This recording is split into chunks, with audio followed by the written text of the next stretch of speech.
How to delete account bio history on Instagram. Let's jump right into the steps. First, you want to go ahead and open Instagram app on your phone. Tap on your profile that is on the bottom right corner. Tap on the three horizontal lines on the top right corner. Then tap on your activity. Here you want to scroll down a little bit. Then you'll be able to see your account history. Tap on account history. Now here you'll be able to see all the bio that you have added previously on your Instagram. Also, you'll be able to see a lot of things of your account.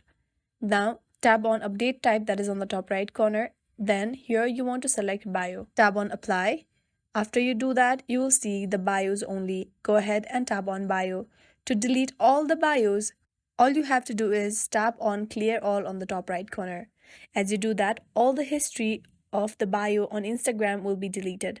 So that is how to delete account bio history on Instagram. I really hope this video helped you out. Thank you so much for watching till the very end.